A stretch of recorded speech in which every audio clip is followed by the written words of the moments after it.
Hey, what's up, people? Pizzal here, and today I want to talk to you guys about the new Scream Factory Collector's Edition Blu-ray release, Valentine. Now, this is partially going to be a review of the movie as well as a review of this Blu-ray release. And I have some really fond memories of first seeing Valentine back in the day in the theater. I don't think it was opening weekend. I certainly hope it wasn't, because the theater was completely empty, aside from myself and a couple of buddies. And just before the movie began, one of my buddies decided to run out to the car.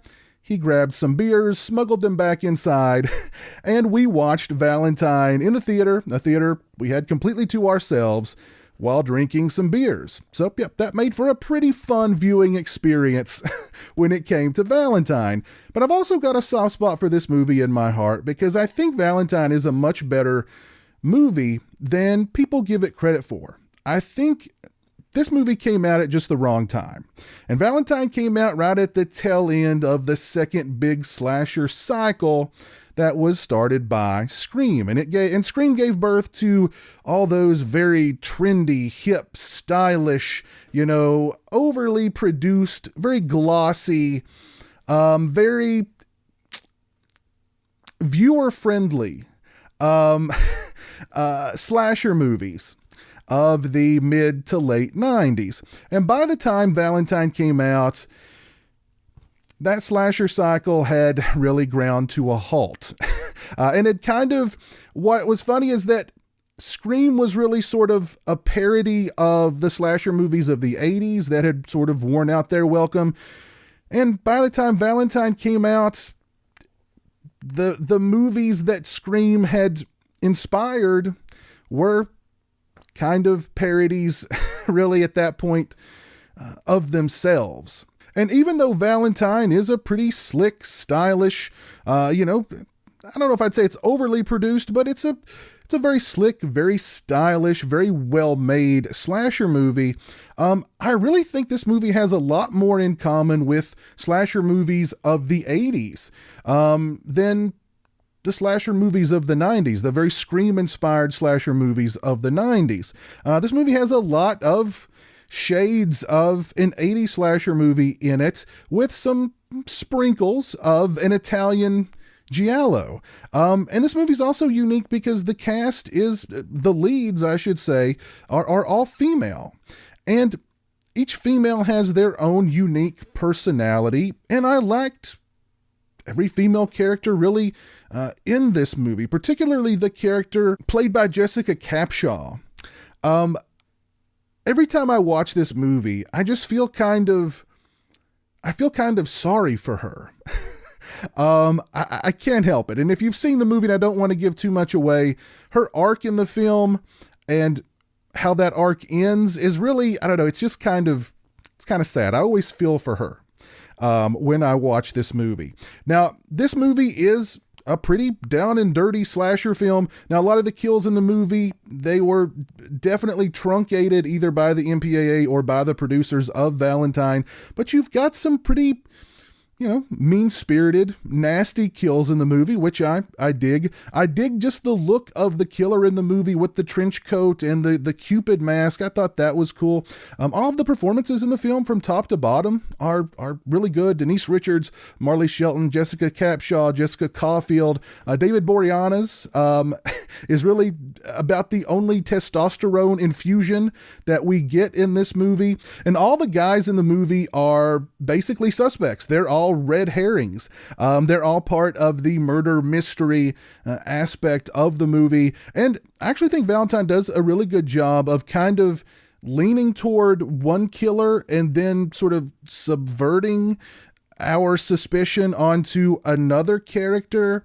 And then at the end, it kind of cements that, but then it yanks the carpet out from under us, and there's a nice twist at the end. And I really dig the ending of Valentine too, because, and again, not to give too much away, but the killer is triumphant. And not just triumphant, but the killer gets such sweet revenge. And then the cherry on top of that with the ending of the movie is just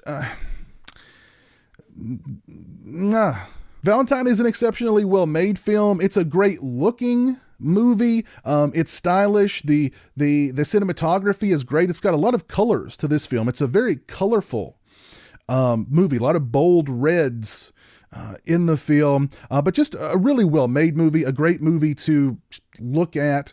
I think the script is actually pretty smart. I like the characters in the film, how they're all looking for love in a pre-internet world. I know that there was a world before the internet, and this movie is a great sort of time capsule of how people communicated pre-internet and how people, developed relationships with others pre-internet and how people dated pre-internet. So that was also something really interesting that I tapped into watching this movie again for the first time in several years.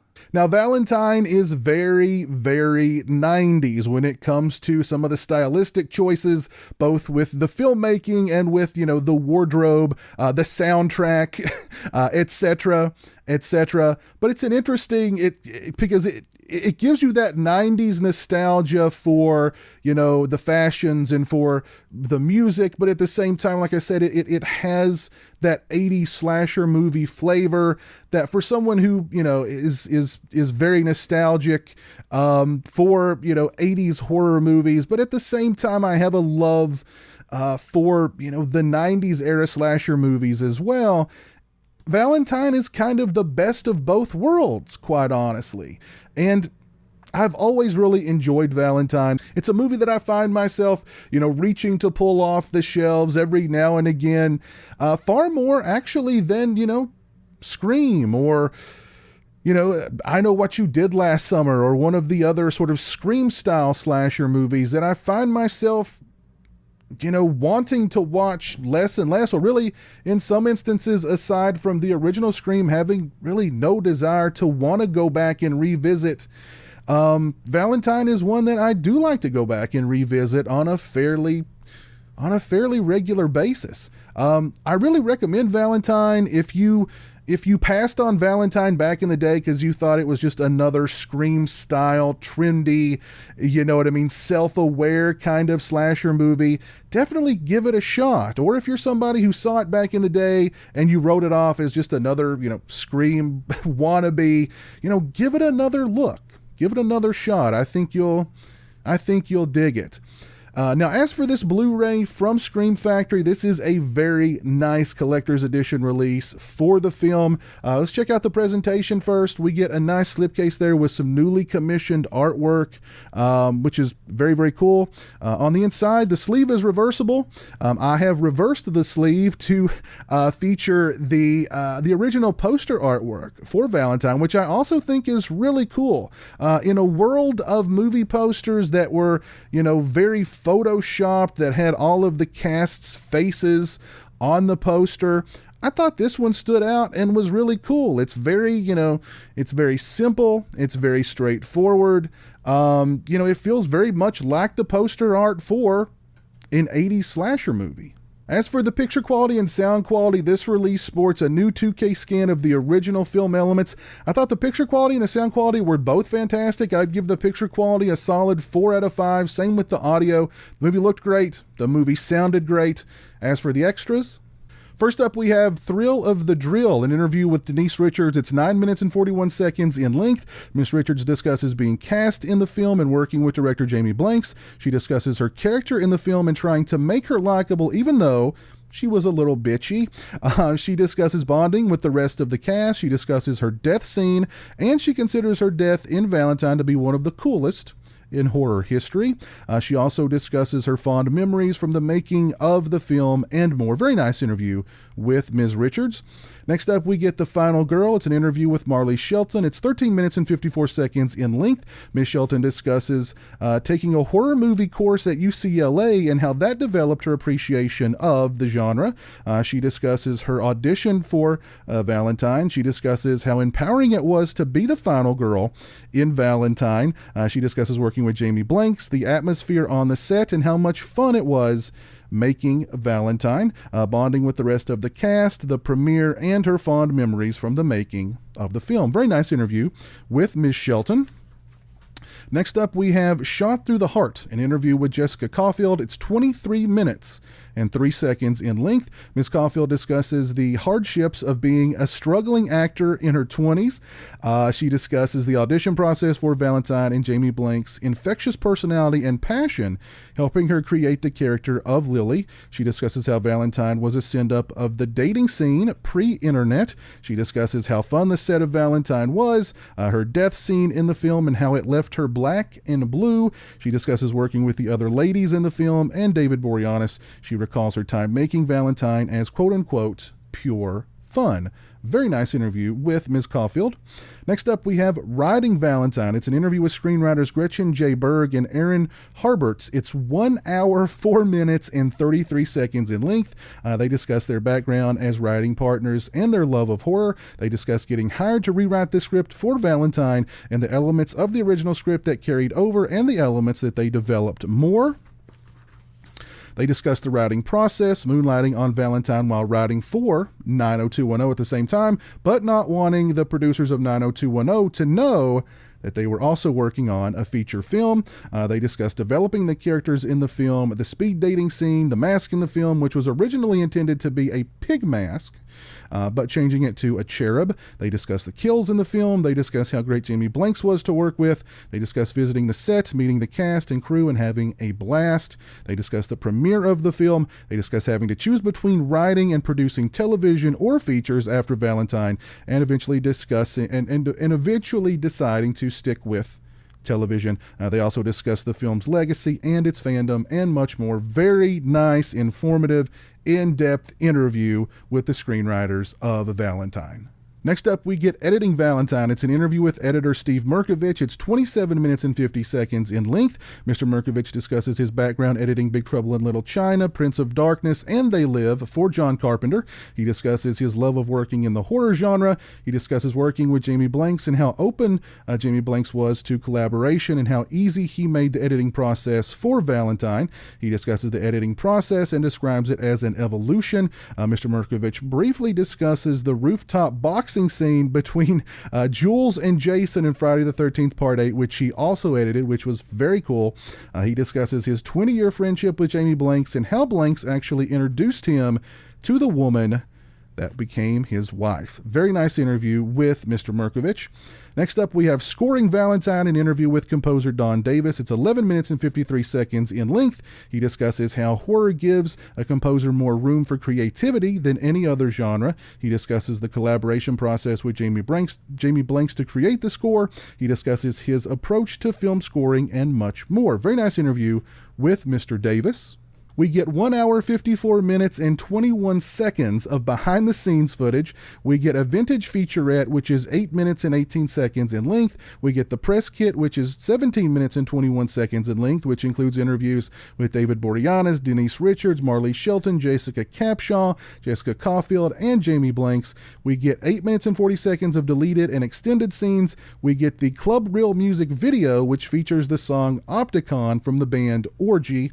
We get a teaser trailer, theatrical trailer, TV spots, and a still gallery. We get 2 commentaries on this release. One is a commentary with Jamie Blanks that was recorded for the DVD release many years ago, and we get a brand new commentary with Jamie Blanks and Don Coscarelli, of all people, Don Coscarelli, which is moderated by Peter Bracke, author of the book Crystal Lake Memories, who also conducted a lot of the interviews and produced the extras on this release. Peter Bracke is an awesome guy, really cool guy. He did an excellent job on this Blu-ray release. The commentary was fantastic. I watched the movie with the commentary. Very informative, very entertaining commentary. They covered basically everything that you could possibly want to know about this film. And it was so interesting that Don Coscarelli just like showed up for the commentary. He's friends with Jamie Blanks. I guess they were going to record the commentary, and Jamie Blanks was like, Don, you want to come along? And freaking great commentary for Valentine. This is a fantastic Blu-ray release for Valentine from the folks over at Scream Factory. It is loaded. If you have not seen Valentine, I highly recommend it. This Blu-ray would be a great way to introduce yourself to the film. If you're a fan of Valentine, you definitely want to look into picking up this Blu-ray from Scream Factory and adding it to your collection. The picture quality and the sound quality are both fantastic. You've got a lot of awesome brand new extras for this release and a great commentary. Cannot say enough good things about this release. Definitely go and pick up Valentine on Blu-ray from Scream Factory. If you've seen Valentine, please let me know your thoughts on it down in the comment section below. If you picked up this Blu-ray release from Scream Factory, please let me know your thoughts on it down in the comments section below. If you like this video, please leave it a thumbs up. If you're not following me on social media, those links are in the description. They're also right around here. As always, thanks so much for watching. I really appreciate it. Take care, and until next time, peace. Join the $1 a Month Club and help support my channel on Patreon. Thank you to my current patrons, Kevin Smythe, Orc145626, B-Movie Mike, Robert Sobel, Turi Delamore, Stephen Flanagan, Lori Holt, Mitch Odell, Farron Sutton, Craig Farrand, Jeremiah Lambert, Grindhouse Grotto, Joseph Charlesworth, Chris Earls, Derek Jana, Demon Waffles, Tim Williams, Stone Gassman, Zachary Barton, Mr. Bibby86, James Welch, Eli Geisler, Jeff Overing, Cliff Hostetter, Kyle McGuire, Jay the Stingray, Lauren Dixon, Travis Davis, Dave Barnes, Jonathan Lundy, Chris Parsons, Chris Gonzalez, Trenton Bowser, Alan Scott, and Vic Corbin.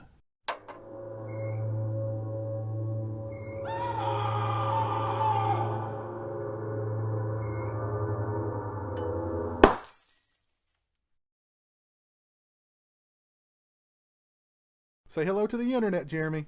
Hello to the internet.